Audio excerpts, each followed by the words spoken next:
Tuhan sertamu.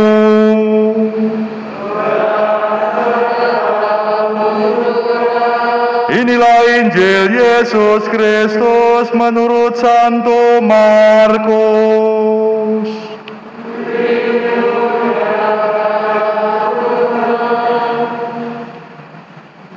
Pada suatu hari Yesus dan murid-muridnya tiba di Yeriko.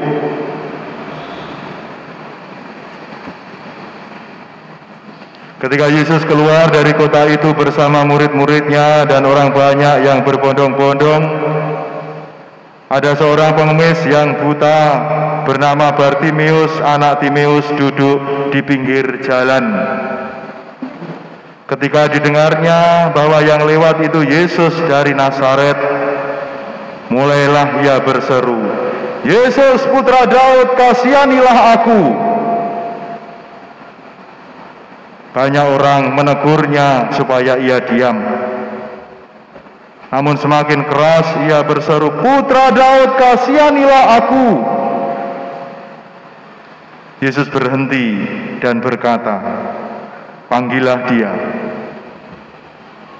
Mereka memanggil orang buta itu dan berkata kepadanya, "Teguhkan hatimu, berdirilah, ia memanggil engkau." Orang buta itu lalu menanggalkan jubahnya. Ia segera berdiri dan pergi kepada Yesus. Yesus bertanya kepadanya, "Apa yang engkau kehendaki aku lakukan bagimu?" Jawab orang buta itu, "Rabuni, aku ingin dapat melihat." Yesus lalu berkata kepadanya, "Pergilah, imanmu telah menyelamatkan engkau." Pada saat itu juga ia dapat melihat. Lalu ia mengikuti Yesus dalam perjalanannya. Demikianlah Injil Tuhan.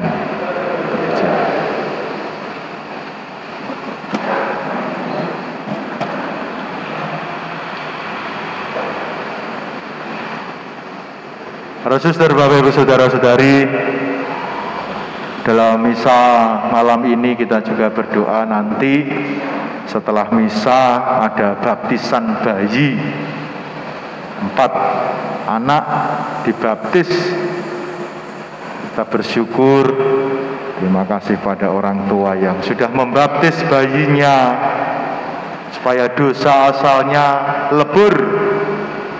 Dia masuk dalam lingkungan gereja, dalam didikan orang tua. Itu yang pertama.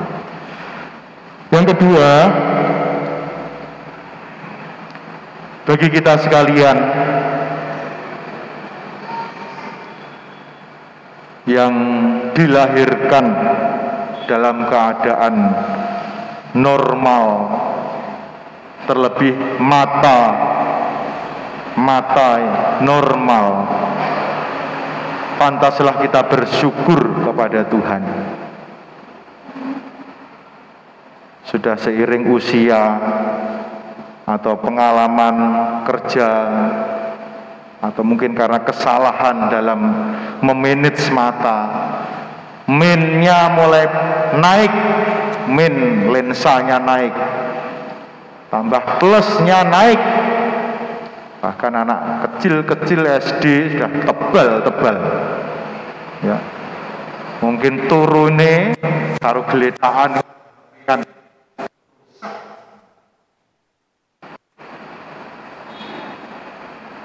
Mulai Tuhan menciptakan mata yang normal. Ketika sudah bermasalah dengan retinanya, kita berusaha untuk menormalkan sendiri. Sudah mulai plus, coba untuk supaya bisa melihat dengan jelas.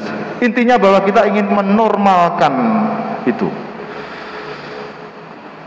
Bersyukur kita masih bisa melihat. Firman Tuhan, sabda Tuhan pada malam hari ini berkisah tentang si buta bernama Bartimeus.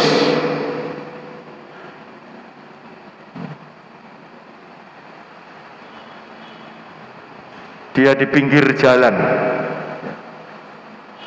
Kita bayangkan ini jalan, dia di pinggir jalan, ikut Yesus dalam perjalanan Yesus, pinggir jalan, ikut Yesus. Lalu di situ ada dinamika pertumbuhan iman si Bartimeus ini. Si buta Bartimeus mengalami tantangan, ditegur, disuruh diam, dihalang-halangi untuk bertemu dengan Yesus.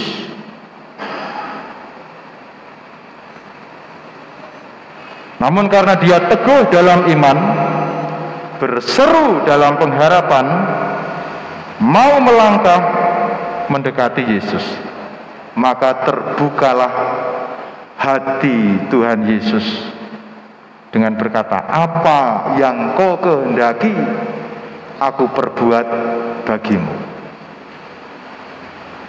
Akhirnya si buta melihat, dan bukan hanya melihat disembuhkan, dan ikut Yesus. Dua kata, melihat, disembuhkan, dan ikut Yesus. Saya teringat pertama tugas menjadi pastor, tugas di Blitar, Santo Yusuf, paroki Santo Yusuf. Di situ ada stasi namanya Mojorejo. Di stasi Mojorejo yang sekarang itu sudah menjadi paroki baru, di situ ada Suster Alma mengelola anak-anak cacat fisik dari IPI, dari Romo Jansen Malang. Jadi anak cacat secara fisik. Salah satunya ada beberapa waktu itu ada yang buta anaknya. Ketika saya misa di situ tuh selalu anak ini saya perhatikan ada 1-2 masih kecil. Ketika romonya datang, dia selalu mendatangi saya dan selalu saya perhatikan, saya masih ingat betul. Yang dipegang itu tangan saya. Coba dia pegang tangan saya, setelah tangan itu langsung dia ke telinga saya, rambut saya. Coba untuk, oh iya, ini Romo Kolik. Dan saya perhatikan ketika misa dengan anak-anak yang difabel, ya, cacat secara fisik itu, saya perhatikan nyanyinya itu ya kenceng-kenceng, suaranya kencang-kencang anak-anak, ya kayak anak panti, ya. Tapi kurang banter nyanyinya, lanang ini nyanyinya ya das.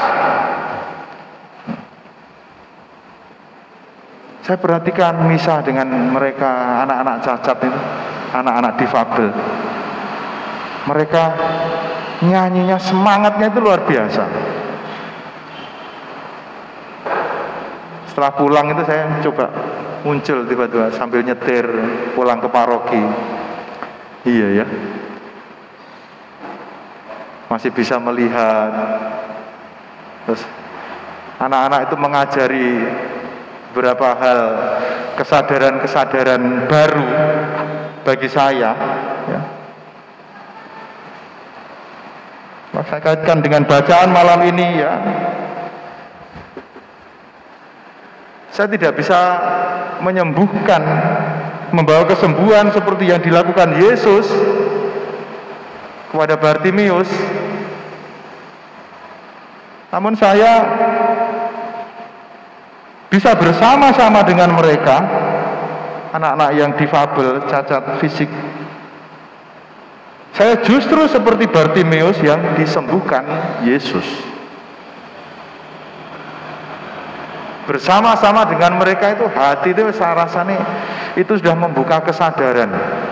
Melihat anak-anak yang difabel itu, iya, mulai hati ini terusik untuk, iya, syukur masih diberi kenormalan. Renungan kita, poin bagi kita malam ini adalah Bartimius itu adalah kita. Kita mungkin tidak buta secara fisik, namun bisa buta hati. Kita diingatkan, mungkin tidak buta secara fisik, namun kita diingatkan bisa jadi dalam hidup kita buta hati. Isinya macam-macam buta hati itu. Entah egonya yang terlalu kuat, entah irinya yang terlalu kuat, entah sombongnya. Pokoknya kebutaan-kebutaan yang menggelapkan kita. Kita diingatkan dihantar melalui sabda pada malam hari ini. Lihat pengalaman kita, ya enggak usah jauh-jauh 1 minggu ke belakang ini dah. Sabda ini diberikan untuk mereview 1 minggu, enggak usah aduh-aduh 1 bulan, 1 minggu ini apa yang terjadi. Apakah kita juga seperti Bartimius, bukan lagi buta mata, namun buta hati. Istri, para ibu-ibu ndelok bojone, bojoku iki kok egone kok kuat. Istri-istri kadang-kadang mumet, suaminya kok egonya kuat. Untung puji Tuhan masih diberi hati yang sabar. Puji Tuhan, panjenengan sedaya Bapak Ibu. Mungkin suami melihat istrinya cerewet terus, sidik-sidik keliru, ya masih tapi masih diberi, oh ya, dibalik kecerewetan masih ada sesuatu yang bisa diatasi. Macam-macam itu masih contoh, masih banyak hal yang lebih gede lagi. Anak-anak panti lihat susternya mungkin cerewet, susternya sering negur, tapi anak panti masih bisa, oh iya, itu untuk kebaikanku. Dia masih bisa melihat nilai-nilai positif. Maka firman Tuhan pada malam ini Bapak Ibu Saudara-saudari mengingatkan saya dalam kebutaan hati. Mungkin saya juga sebagai pastor buta hati pada umat. Ini sebuah teguran, ingatan bagi kita semua. Maka ajakan bagi kita, tetaplah mampu dalam hidup ini, mampu melihat anugerah Tuhan di tengah perjuangan yang rasanya tidak kunjung habis. Namun kita masih tetap mampu melihat anugerah Tuhan itu. Tetaplah mampu melihat Tuhan di tengah keputusasaan dan harapan yang kadang terasa sirna. Bapak Ibu, puji Tuhan dan syukur kalau kita masih bisa melihat anugerah Tuhan itu. Karena seringkali hati ini gelap, ora iso ndelok anugerah Tuhan itu. Karena peteng, karena tertutup pikiran, logika macam-macam, rasionalisasi itu menutup penglihatan kita terhadap anugerah Tuhan. Bersyukurlah kita kalau kita masih bisa melihat itu. Lalu bersyukur itu sesuatu yang luar biasa.